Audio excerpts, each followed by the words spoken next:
Halo teman-teman, selamat datang di video pembelajaran bahasa Indonesia bersama saya, Diva Amelia.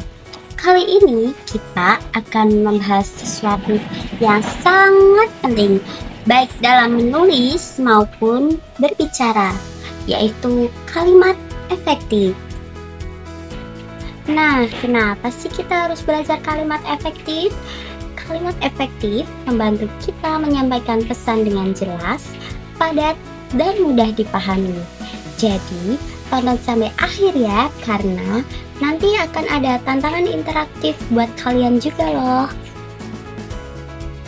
Efektif adalah kalimat yang mampu menyampaikan ide atau gagasan secara tepat dan jelas, sehingga mudah dimengerti dan dibaca oleh semua orang.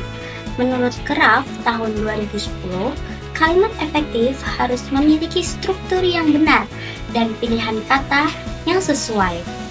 Contohnya begini. Yang pertama, saya pergi ke pasar membeli sayur.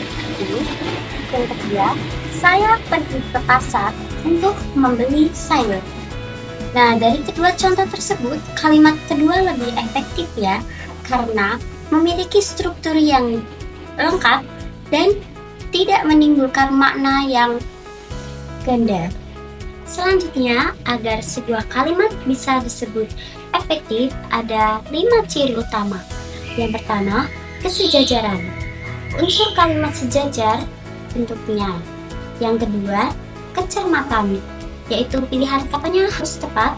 Yang ketiga, keterpaduan atau kepaduan, yang artinya kalimatnya tidak terpecah maknanya. Yang keempat, ketegasan, yaitu langsung ke inti pesannya saja. Dan yang kelima, kelogisan atau sesuai logika berpikir. Nah, contohnya yang pertama, dia tidak hanya rajin tetapi juga dia pintar. Yang kedua, dia tidak hanya rajin tetapi juga pintar.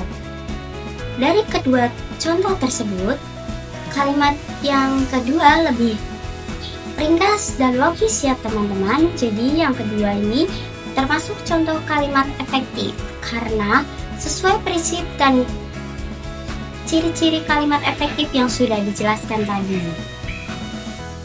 Oke teman-teman, dari 5 ciri tadi kita bisa lihat bahwa kalimat efektif itu bukan hanya soal tata bahasa yang benar, tetapi juga bagaimana cara kita menyusun kata dan kalimat agar pesan yang ingin disampaikan bisa dipahami secara jelas, logis, dan tepat sasaran.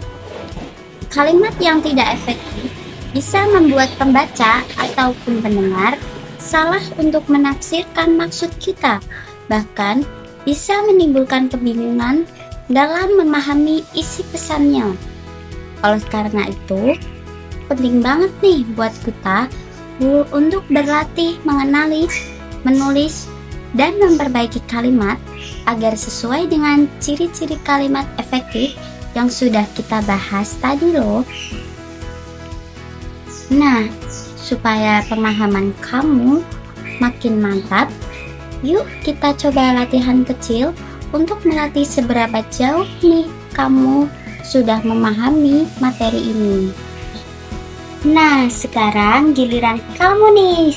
Coba perhatikan kalimat berikut ini.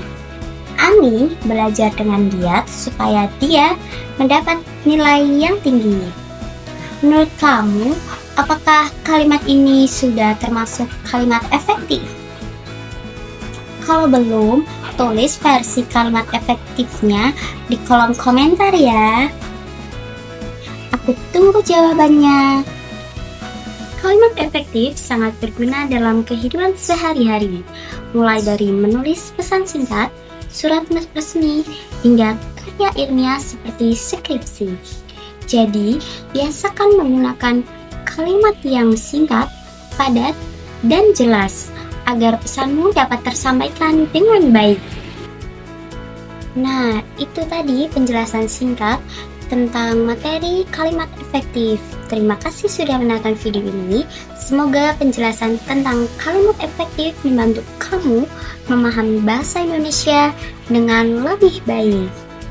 Jangan lupa like, comment, and share agar semakin banyak yang belajar bersama kita.